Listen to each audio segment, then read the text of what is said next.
মানিক ভাই ভালো লিখতে পারেন, কিন্তু এত যে খেতে পারেন তা আগে জানতাম না। সমানে খেতে শুরু করলেন, মনে হলো প্রায় 2-3 ঘন্টা খেয়েই চললেন। জিজ্ঞাসা করলাম, মানিক ভাই পেটে হলো কি? বললেন, দুর্ভিক্ষ হয়েছে। মানিক ভাই দোভাষীকে নিয়ে বসলেন। প্রশ্নের পর প্রশ্ন আর খাওয়ার পরে খাওয়া চলল। মানিক ভাইয়ের স্মরণশক্তি অস্বাভাবিক, নোট করতে হয় না, কেমন করে সবকিছু মনে রাখেন বুঝতে পারি না।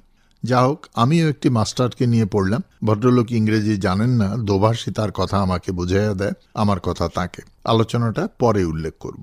রেলগাড়ির কথা বলি। কমিউনিস্ট দেশ বলে সকল সমান হয়ে যায়নি। ট্রেনে দুরকম ক্লাস আছে, নরম ক্লাস আর শক্ত ক্লাস। ভাড়ায়ও ব্যবধান আছে, প্রায় দুগুণ। একটা গদি আছে আর একটা গদি নাই। হেলান দিয়ে 2 জন করে বসতে পারে বেঞ্চিতে। রাতে ঘুমাবার বন্দোবস্ত আলাদা রুমে হয়, সেখানেও দিনে থাকা যায়। নরম ও শক্ত ছাড়া সুবিধা প্রায় সমান। প্রত্যেক গাড়িতে লাউড স্পিকার ঠিক করা আছে, পথে পথে গান চলে। সাবধান হয়ে বসবার জন্যে এবং ময়লা বা নোংরা না করবার অনুরোধ করে।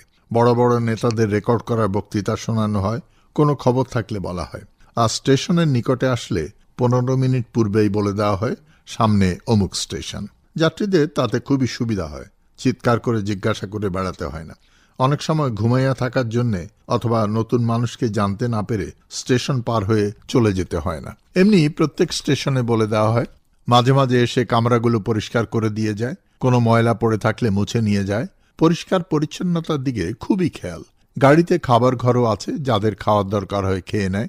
টিকিট চেকার সাহেব মাঝে মাঝে ঘুরে যান, তবে যতদূর জানলাম বিনা টিকিটে কেউ ভ্রমণ করে না। একজন টিকিট চেকার সাহেবকে জিজ্ঞাসা করলাম আমার দোভাষীর মাধ্যমে, আপনি টিকিট ছাড়া লোক কতদিন দেখেন নাই? সে বলল, প্রায় 1.5 বৎসর। তবে যদি গাড়ি ছাড়বার সময় তাড়াতাড়ি উঠতে হয় তবে পরের স্টেশনে আমাকে খবর দেয়, আমি টিকিট দিয়ে আসি। আজকাল আর আমাদের টিকিট চেক করতে হয় না, কারণ কেউই বিনা টিকিটে গাড়িতে ওঠে না, আর ফাঁকি দিতেও চেষ্টা করে না। তারা মনে করে পয়সা তাদের নিজেদের, রাষ্ট্র তাদের, গাড়ি তাদের, নিজেদের ফাঁকি দিয়ে লাভ কি? তবু সে বলল, অন্যান্য লাইনে 2-1টা ঘটনা এখনো আছে, তবে ধরা পড়লে যাত্রীর দল কি তাকে এমন শায়েস্তা করে জীবনেও ভুলবে না, আর সরকারও ভীষণ শাস্তি দেয়।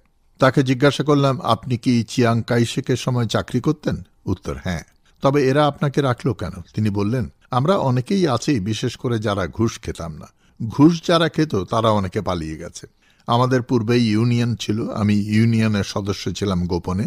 আমরা ইউনিয়নের সদস্য হয়েছে একথা জানলে চিয়াং কাইশেকের দল আমাকে তাড়াইয়া দিত, না হয় জেলে দিত। আমি জিজ্ঞাসা করলাম, আপনি কি মনে করেন চোরের দল পালাইয়া গেছে আর যারা সাধু বলে পরিচিত তারা আছে? তিনি উত্তর করলেন, একথা আপনি বলতে পারেন, তবে যারা সত্যবাদী, ঘুষ খায় না, দেশকে ভালোবাসে ও কর্মঠ, তারা আছে। আমি জিজ্ঞাসা করলাম, বেতন কত পান? উত্তর দিলেন, বেশ পাই, চলে যায়। চিয়াং কাইশেক আমলের চেয়ে বেশি পাই। থাকবার জায়গা পাই, অনেক সুবিধা আছে, তবে তাড়াতাড়ি তো কিছু হয় না, সময় দরকার। আমি আর বাড়াবাড়ি করলাম না, কারণ বেচারাও আমার সাথে আর আলাপ করতে চান না, ভাবে সাবে বুঝলাম। আমি তাড়াতাড়ি বললাম, বোধহয় আপনার কাজ আছে, আচ্ছা ধন্যবাদ। তিনি চলে গেলেন, আমাকেও ধন্যবাদ দিয়ে গেলেন। দোভাষীকে বললাম, চলুন আমাদের কামরায়। যেয়ে দেখি কেউ কেউ ঘুমাচ্ছে, কেউ কেউ আলাপ করছে।